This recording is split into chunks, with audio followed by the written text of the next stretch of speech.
A man participating in the Songkran festival suddenly lost control, lunging at innocent bystanders like a wild beast. The entire street descended into chaos in an instant.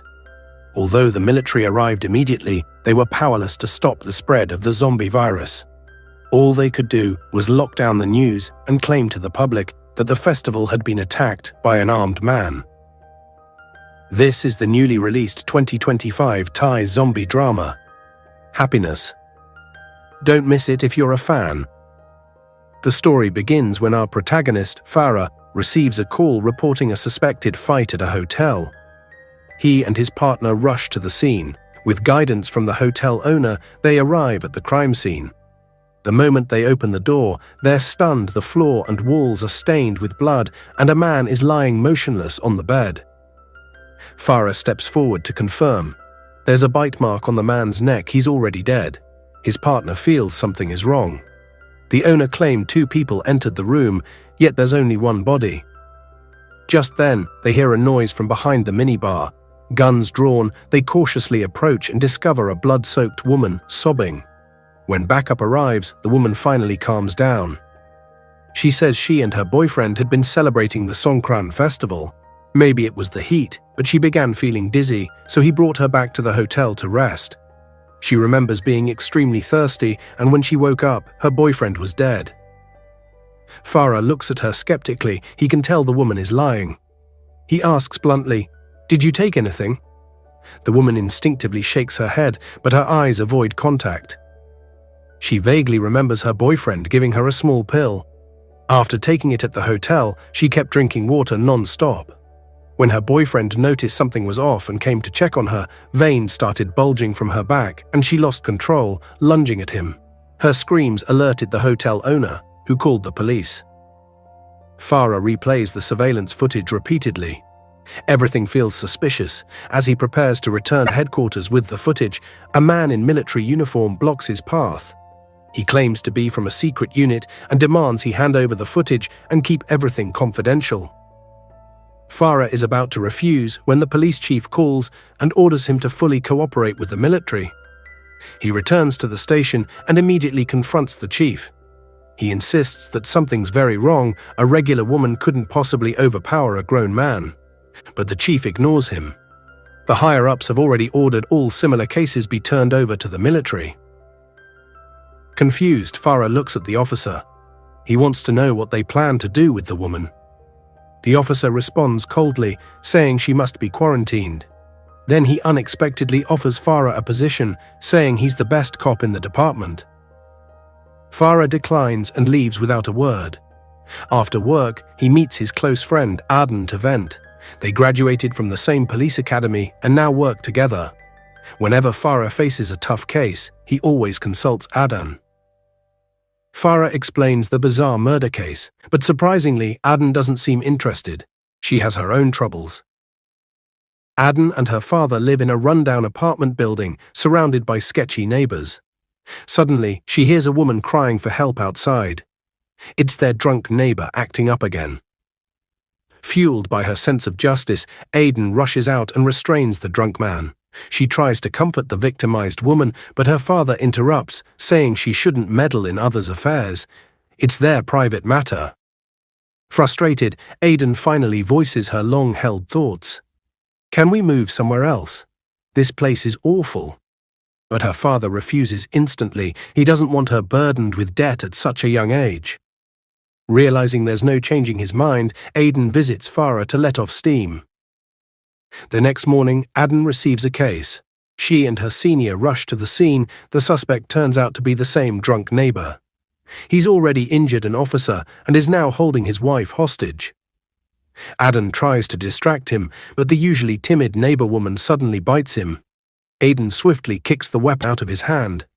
The man tries to flee, but before he can get far, his wife tackles him to the ground.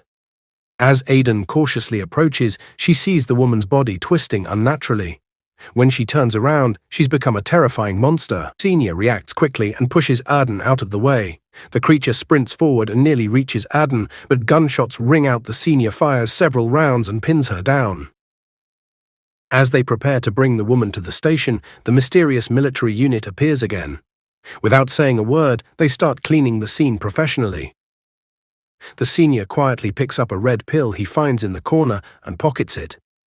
Aden, meanwhile, is curious where they're taking the woman. The officer doesn't answer. Instead, he stares at the wound on Aden's neck and coldly says she also needs to be quarantined. Confused, Aden is taken in a military truck to a building in the suburbs, presumably the treatment center. After several checks, she arrives at the medical room for testing.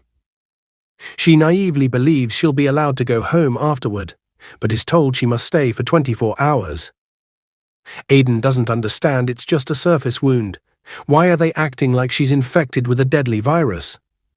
But she can't argue with the officer's cold stare. Guided by armed guards, she passes through multiple iron doors and is placed into a small, isolated ward. The officer leaves her with one line: "If you're not infected by tomorrow, you can leave." Aden breaks down in tears. The room feels eerie and unsettling, especially with traces of blood still visible on the walls. Aden starts to fear she might end up like her neighbor, a woman who had transformed into a violent, bloodthirsty creature. What she doesn't know is that this entire building is secretly housing many suspected virus carriers, most of whom have already gone insane. Meanwhile, Farah defies the orders of his superior and continues investigating a recent hotel murder.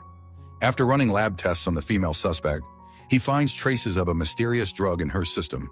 However, the lab is still working to identify the exact substance. That same night, Farah receives a message from his senior, who informs him that another murder case from earlier in the day may also be connected to this unknown drug. The next morning, Farah drives to a quarantine center in the suburbs, following the address on a business card given to him by a mysterious military officer. He meets the officer and presents a red pill that his senior had found at a crime scene. Farah is almost certain the officer recognizes it. The officer then reveals the shocking truth. The red pill causes infection with the madman virus. In the early stages, victims experience extreme thirst, followed by complete loss of consciousness, driven only by a violent, blood-seeking impulse. Over the past few days, there have been dozens of new attacks. To manage the outbreak, the government formed a secret task force. Their only method of containment is to isolate infected individuals and suppress public information to avoid mass panic. That's why the officer urgently needs help from skilled police officers like Farah. The officer also tells Farah that Aden is currently in the same quarantine center. Thankfully, test results show she is not infected. After confirming that she isn't experiencing any symptoms like unquenchable thirst, she is allowed to leave. As she walks down the hallway, Aden sees her neighbor, now conscious again. Curious to know what really happened to her, Aden grabs a key, locks the guard outside, and enters the room. The neighbor repeatedly mutters, "I'm so thirsty," and claims someone brought her the drug. Before Aden can understand what's happening, the woman's eyes turn blood red and she violently attacks. Farah, hearing the noise, immediately rushes into the isolation area. He shoots the lock and fires at the neighbor, but it has no effect. Just as he's about to shoot her in the head, Aden yells at him to stop. Thankfully, a few soldiers arrive and manage to subdue the woman. Farah becomes even more concerned when he learns from the officer that the virus spreads through blood contact via bites or scratches. Aden realizes the building is actually a secret camp for infected people. The officer confirms this, admitting it's currently their only option for containing the virus. He then invites both Aden and Farah to join the investigation team. In exchange, he promises to fulfill any requests they make. Aden agrees, asking for a new home she had her eye on in a newly developed community. Farah knows she isn't acting out of pure self-interest. She truly wants to help stop the virus and protect others. Both promise to give their full support to the mission. However, what they don't know is that the officer has another reason for recruiting Aden. Her blood once tested positive for the virus, but her body somehow healed itself within 24 hours. Because of this rare case, the officer plans to keep her close and monitor her closely. Later, Aden and Farah interrogate her neighbor. The woman recalls that someone at her workplace gave her the red pill, saying it would cure fatigue. After taking it, she remembers nothing. Using the information she provides, Farah reviews surveillance footage from her workplace and spots a suspicious man in a jacket with a strange symbol on his arm. He assigns a team to track the man's movements, hoping this will lead them to the drug supplier. Aden returns to the police station, where her senior officer seems oddly uneasy after seeing her alive. He nervously asks about the female suspect and learns that Aden had been isolated for virus testing. She doesn't notice the strange look on his face. Later that day, she takes Farah to a luxury residential complex, the same one where she hopes to buy a new home.